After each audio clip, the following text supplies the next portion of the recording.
प्यारे बच्चों, क्लास 12 के लिए समाजशास्त्र का मॉडल प्रश्न पत्र जैक द्वारा जारी नहीं किया गया है। आप लोगों को बाजार में आए हुए गेस्ट पेपर की सहायता से मैं बता रहा हूं। इसके पहले के वीडियो में हम लोगों ने ऑब्जेक्टिव प्रश्नों को और लघु उत्तरीय के 1 से 8 तक के प्रश्नों के उत्तर को देख लिया था। यदि आप लोगों ने उस वीडियो को नहीं देखा है तो इस वीडियो के लास्ट में आपको उसका लिंक मिल जाएगा, या वीडियो के डिस्क्रिप्शन में भी देख सकते हैं, या फिर चैनल के प्ले लिस्ट में भी जाकर देख सकते हैं। चैनल पर पहली बार है तो जरूर सब्सक्राइब कर ले। तो चलिए हम लोग आज कुछ नया सीखते हैं। नंबर क्वेश्चन है, असम क्षमता और गरीबी के बीच एक गहरा संबंध है, कैसे? तो अक्षमता और गरीबी के बीच एक अटूट संबंध होता है। बार बार गर्भ धारण करने से माताएं अपनी रोग प्रतिरोधक क्षमता खोती जाती है, वे अत्यधिक कमजोर हो जाती है, जिसका प्रभाव बच्चे पर पड़ता है। फिर जिन घरों में कई परिवार एक साथ रहते हैं, वहां कोई आकस्मिक दुर्घटना होने से भी गरीब लोगों में अक्षमता हो जाती है। असक्षमता से पूरे परिवार पर पृथ्वीकरण और आर्थिक की स्थिति बढ़ जाती है। फलस्वरूप गरीबी की स्थिति उत्पन्न होने से अत्यंत विकट स्थिति उभरती है। दूसरा क्वेश्चन है, विधवा विवाह का समर्थन और आंदोलन किसने और कैसे किया? तो विधवा विवाह का समर्थन और इसके लिए आंदोलन बम्बई प्रेसिडेंसी के समाज सुधारक श्री महादेव गोविंद रानाडे ने किया। 1861 में रानाडे ने महाराष्ट्र में विधवा विवाह के प्रचार के लिए विडो रीमैरिज एसोसिएशन की स्थापना की। हिंदुओं की ऊंची जातियों में विधवाओं के साथ उस समय किया जा रहा निंदनीय और अन्यायपूर्ण व्यवहार एक प्रमुख मुद्दा था। रानाडे ने इस संबंध में बिशप जोसेफ बटलर जैसे विद्वानों के लेखों का उपयोग किया। इनके द्वारा लिखित 2 पुस्तकें एनोलॉजी ऑफ रिलीजन और 3 समन्स ऑन ह्यूमन नेचर को 1860 के दशक मुंबई विश्वविद्यालय के नैतिक दर्शन पाठ्यक्रम में पढ़ाया जाता था। इसी समय रानाडे द्वारा रचित 2 पुस्तकें the text of the Hindu law on the lawfulness of the remarriage of widows और Vedic authorities for window marriage में विधवा विवाह के लिए शास्त्रीय स्वीकृति का विशद विवेचन किया गया। 11वां है, भारत में ही प्रचलित वे कौन सी कुरीतियां थी जिनके विरुद्ध समाज सुधारक आंदोलन हुए? तो जिन सामाजिक कुरीतियों से भारत बुरी तरह त्रस्त था उनमें सती प्रथा, बाल विवाह, विधवा पुनर्विवाह निषेध और जाति भेद प्रमुख है। 19वीं सदी में हुए समाज सुधार आंदोलन उन चुनौतियों के जवाब थे जिन्होंने औपनिवेशिक भारत महसूस कर रहा था। 12वां है, उद्योग के लिए भूमि अधिग्रहण की नीति के क्या प्रभाव पड़े? तो सरकार ने उद्योग लगाने के लिए भूमि अधिग्रहण की नीति अपनाई है। ऐसे प्रस्तावित उद्योग स्थल के लोगों को ये रोजगार नहीं दिलवाते बल्कि जबरदस्त प्रदूषण ही फैलाते। बहुत से किसानों ने भूमि अधिग्रहण की क्षतिपूर्ति की कम दर के लिए जब विरोध किया तो उन्हें जबरन दिहाड़ी मजदूर बनना पड़ा, जिसे बड़े शहरों में फुटपाथ पर काम करते देखा जा सकता है। 13 नंबर क्वेश्चन है, क्या औद्योगिकीकरण के फलस्वरूप आधुनिक समाज पश्चिम प्रतिनिधित्व कर रहा है? तो निसंदेह औद्योगिकीकरण ने आधुनिकीकरण को बढ़ावा दिया है। आधुनिकीकरण की प्रक्रिया में वस्तुतः पृथक समाज की अवस्थाएं, स्तर या अलग अलग है, लेकिन उन सबों की दिशा एक ही है। ऐसे विचारकों के मतानुसार आधुनिक समाज पश्चिम का प्रतिनिधित्व कर रहा है। दूसरे शब्दों में परिवर्तन पश्चिमोन्मुख है। 14 है, क्रांतिकारी सामाजिक आंदोलन का अर्थ सोदाहरण स्पष्ट करें। तो क्रांतिकारी सामाजिक आंदोलन सामाजिक संबंधों के आमूल रूपांतरण का प्रयास करते हैं। ऐसे आंदोलनों में प्रायः राज सत्ता पर अधिकार कर परिवर्तन लाने की मंशा छिपी होती है। रूस की बोल्शेविक क्रांति, जिसने जार को अपदस्थ करके साम्यवादी राज की स्थापना की, ऐसा ही एक आंदोलन था। भारत में नक्सली आंदोलन, जो दमनकारी भूस्वामी तथा राज अधिकारियों को हटाना चाहता है, कि क्रांतिकारी आंदोलनों के रूप में व्याख्या की जा सकती है। अब है दीर्घ उत्तरीय प्रश्न। 15 नंबर क्वेश्चन है, ग्रामीण समुदाय की प्रमुख समस्याएं क्या है? तो मेरिल और एलरिज के अनुसार ग्रामीण समुदाय के अंतर्गत संस्थाओं एवं ऐसे व्यक्तियों का समावेश होता है जो एक छोटे से केंद्र के चारों ओर संगठित होते हैं तथा समान और प्राथमिक हितों द्वारा आपस में बंधे रहते हैं। सिम्स के अनुसार जिन वृहद क्षेत्रों में इन समूहों के लगभग सभी महत्वपूर्ण हितों की संतुष्टि हो जाती है, उनको ग्रामीण समुदाय मान लेने के लिए समाजशास्त्रियों की प्रतिबद्धता बढ़ती जा रही उपयुक्त परिभाषाओं से स्पष्ट होता है कि ग्रामीण समुदाय परिवेश की दृष्टि से प्रकृति के अधिक निकट होता है। इसमें बनावटीपन कम होता है। आर्थिक दृष्टि से प्रमुख रूप से कृषि पर तथा साधारण उद्योग पर निर्भर करते हैं। ग्रामीण समुदाय की प्रमुख विशेषता, तो पहला है शिक्षा संबंधी समस्या, दूसरा है बेरोजगारी की समस्या, इसका डिटेल आप लोग देख लीजिएगा। सड़क और बिजली की समस्या, चौथा है नई सामाजिक समस्याएं, इसका डिटेल आप लोग कॉपी में नोट कर लीजिएगा। 16 नंबर क्वेश्चन है भारत समाज पर औद्योगिकरण के प्रभाव की विवेचना करिए। तो औद्योगिकरण का भारतीय पारिवारिक जीवन पर निम्नलिखित प्रभाव पड़ा है। पहला है संयुक्त परिवार प्रथा का विघटन।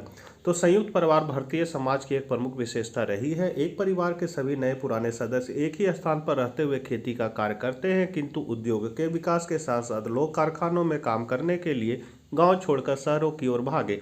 एक ही परिवार का कोई सदस्य कहीं पहुंच गया, कोई नहीं। दूसरा है पारिवारिक कार्य क्षेत्र का सीमित होना। संयुक्त परिवार में परिवार के सदस्यों की अधिकांश आवश्यकताएं अन्य सदस्यों द्वारा पूरी हो जाती थी। औद्योगिकरण के प्रभाव से परिवार के अनेक कार्य विशिष्ट संस्थाओं द्वारा होने लगे हैं।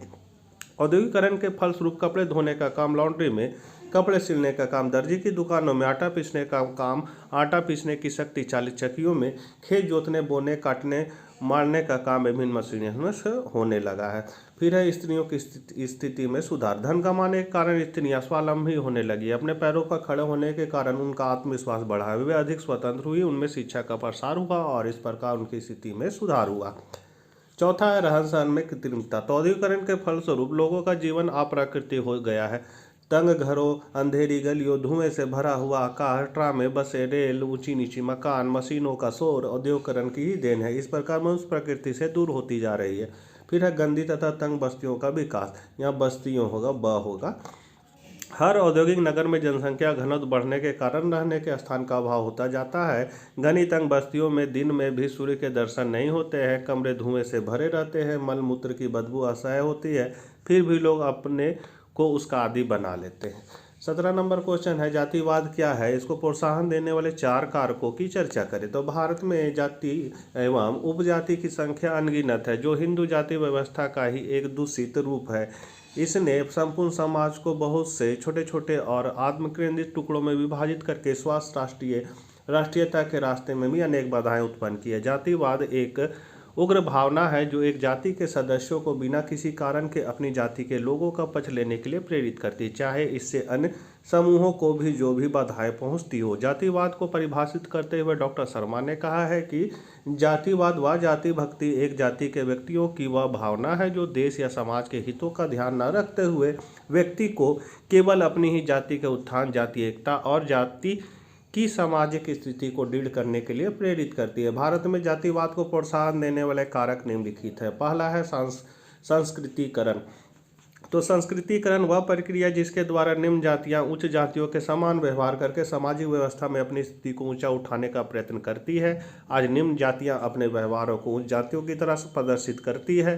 उच्च जातियां उनसे अपनी सामाजिक दूरी बनाए रखने के नए नए प्रयत्न करने लगती है, जिससे जाति संघर्ष की स्थिति पैदा हो जाती है। दूसरा है अंतर्विवाह का प्रचलन। तो भारत में जातिवाद के विकास का संभवतः सबसे बड़ा कारण पिछले हजारों वर्षों से जाति व्यवस्था द्वारा स्वीकृत अंतर विवाह का प्रचलन है। इसका परिणाम यह हुआ है कि प्रत्येक उपजाति का एक आत्म केंद्रित समूह के रूप में बदल गई है और वह प्रत्येक दशा में अपनी ही उपजाति के सदस्यों का पक्ष लेने लगी है, जिससे जातिवाद को प्रोत्साहन मिलता है।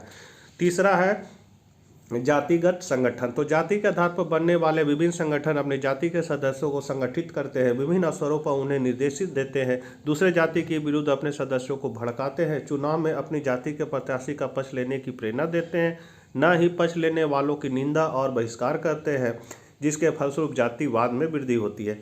फिर है भ्रष्ट राजनीति। तो अनेक स्वार्थी नेता जातिवाद को प्रोत्साहन देकर अपनी राजनीतिक हितों को पूरा करने का प्रयत्न करते हैं। चुनाव के समय बहुत से प्रत्याशी और उनके समर्थक जाति के आधार पर वोट मांगते हैं तथा व्यक्ति की जातीयता भावना को उभारने का प्रयत्न करते हैं।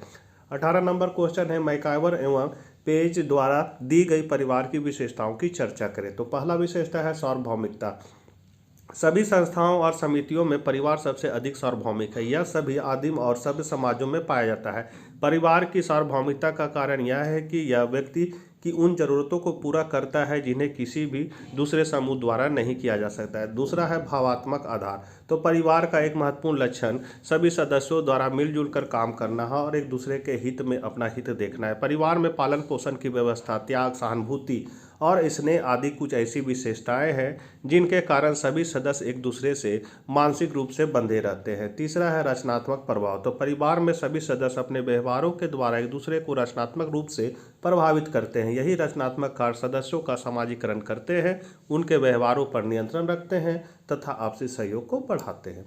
छोटा आकार। तो परिवार के सदस्य केवल वही व्यक्ति होते हैं जिन्होंने इसमें जन्म लिया है अथवा विवाह संबंध स्थापित किए हों। अपने सीमित आकार के कारण ही परिवार की प्रकृति हमेशा कल्याणकारी होती है। पांचवा है परंपराओं की प्रधानता। तो परिवार एक ऐसा समूह है जो अनेक सांस्कृतिक और परंपरागत नियमों का पर आधारित होता है। परंपराएं और सांस्कृतिक नियम ही वंश, नाम, उत्तराधिकार तथा धार्मिक विधि विधानों की प्रकृति को निर्धारित करते हैं। और लास्ट क्वेश्चन है सामाजिक परिवर्तन में जनसंचार की भूमिका की चर्चा करें। तो ज़्यादा बोलते बोलते नरेटिव सूख गया है, तो इसको आप लोग देख लीजिए, हम धीरे धीरे बढ़ा दे रहे हैं। ज़्यादा लंबा अगर लगेगा आंसर तो आप अपने से इसको छोटा करके लिख लीजिएगा, जो मेन पॉइंट इसे छांट लीजिएगा। जो गेस्ट पेपर में दिया हुआ था वही हम आप लोग को छाप के बता रहे हैं, जिससे आपको किसी तरह की दिक्कत ना हो और सारे इम्पोर्टेंट क्वेश्चन आपको मिल जाए और आपका परीक्षा बेहतर ढंग से हो और आप अच्छे अंकों से पास करें। तो इसी के साथ अब ये वीडियो समाप्त करते हैं। आशा करते हैं चैनल पर पहली बार होंगे तो ज़रूर सब्सक्राइब कर लिए होंगे और मित्रों को ज़रूर ये वीडियो आप शेयर कीजिएगा। मिलते हैं अगले वीडियो के साथ, तब तक के लिए आज्ञा दीजिए। Bye bye.